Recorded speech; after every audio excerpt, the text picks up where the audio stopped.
with America being so precise in their plans, I would only imagine that they would have had answers to every single situation. You guys have submarines in the water with nuclear capabilities. Man, the training that they would have to do in order to, I mean, you can't just go on a lunch break.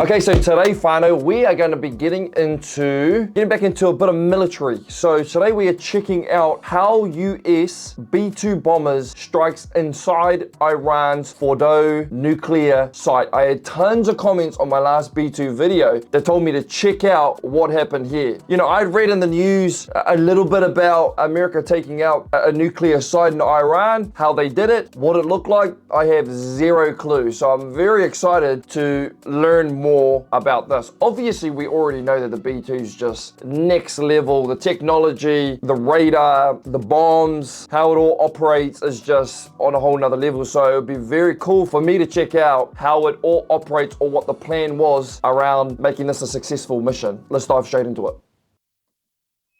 Operation Midnight Hammer by the B-2 Spirit is a masterclass in the art of war. The U.S. sent two groups of B-2 Spirit in opposite directions. One is a decoy that flew toward U.S. outposts in the Indian Ocean,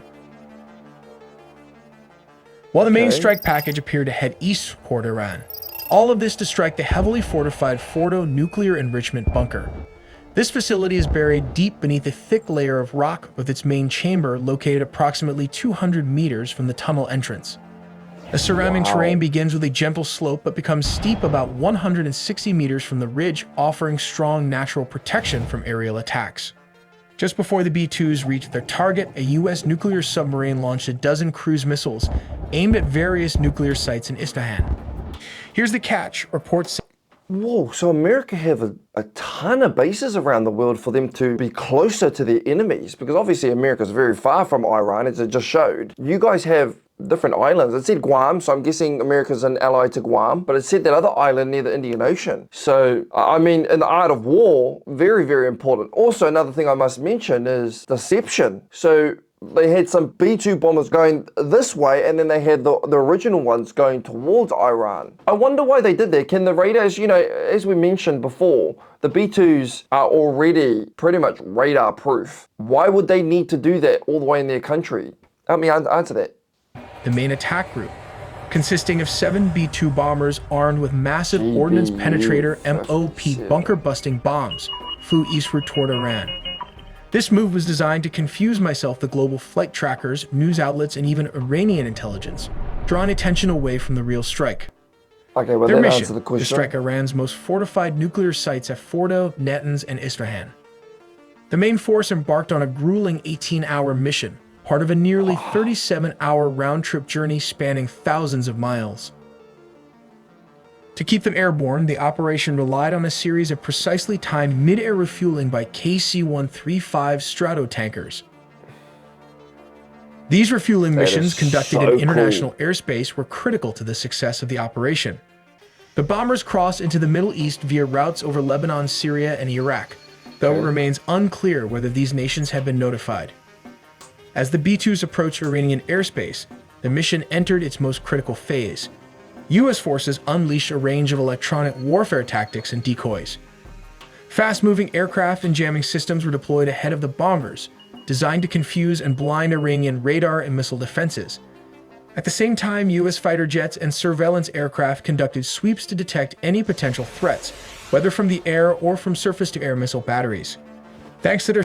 So you've got the 2 fighter jets at the front. I think he said the plane in the middle right there is to confuse the Iranian defense systems. What type of plane is that? Also, so cool. So you got the B-2 bombers at the back, 6 of them, and you got 2 fighter jets that are just confused confusing the living lights out of the Iran defense system. You know, another thing that comes to mind is the amount of planning. I'd be very interested to know how much planning the military leadership or whoever's in charge of these missions, how long it would have taken them to come up with this plan, because this plan is, first you had the decoy going left, you've got these going right, you've got to fill the B-2s up, you've got fighter jet planes in front, confusing, like the whole plan would have been, and another thing I must add is, with America being so precise in their plans, I would only imagine that they would have had answers to every single situation. For example, B-2, one B-2 goes down. What happens then? I'm guessing they have a whole route of plans for that. With how precise America is, they have plans for every situation. Am I correct there, or am I not correct? If I'm not correct, let me know. Their stealth capabilities and carefully coordinated flight profiles, the B-2s went unnoticed. Okay.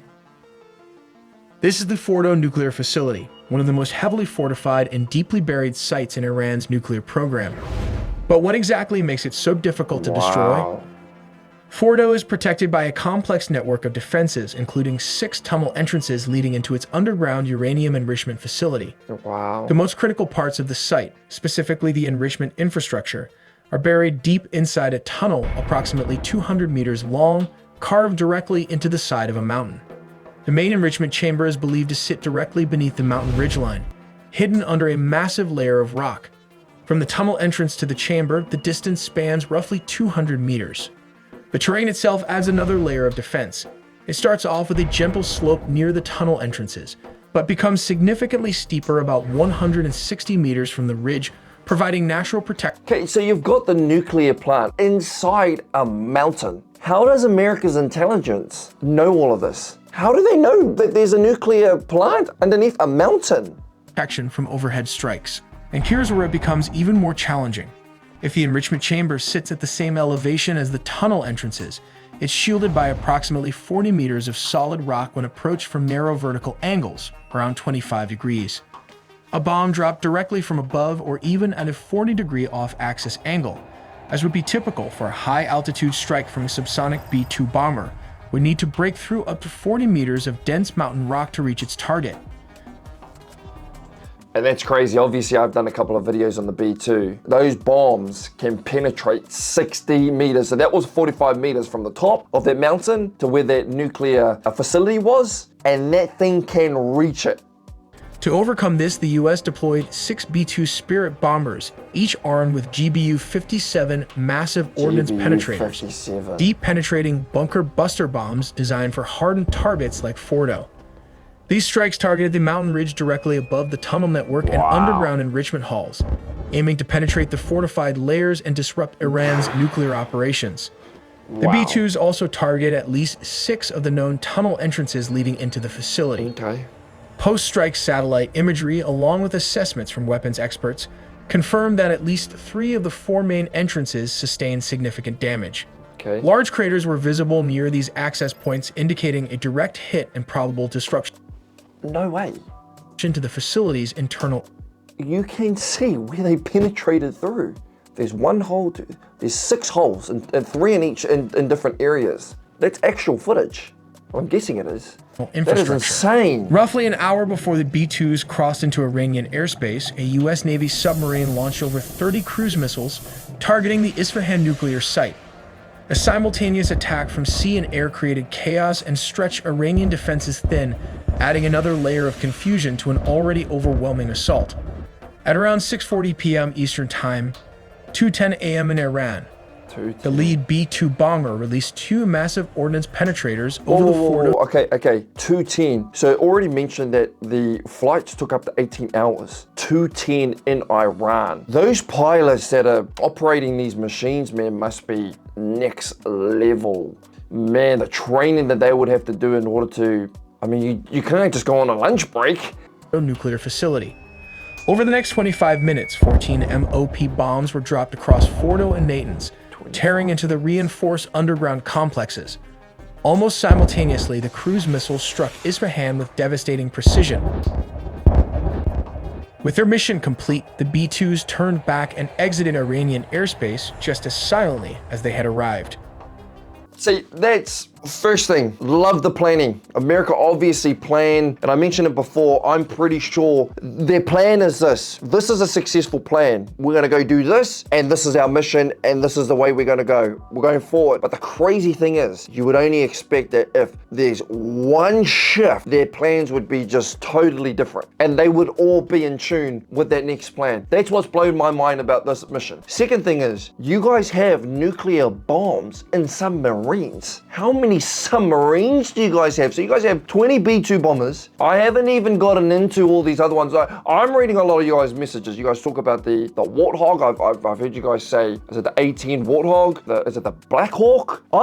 Trust me, and I'm sorry that I'm taking a long time. I'm going to cover every aircraft, everything that you guys have. But what surprised me is you guys have submarines in the water with nuclear capabilities. But yeah, I'm on Team USA. Team USA right here at 2:10 in the night. What country can do that? I don't know if there's a country out there that can do that.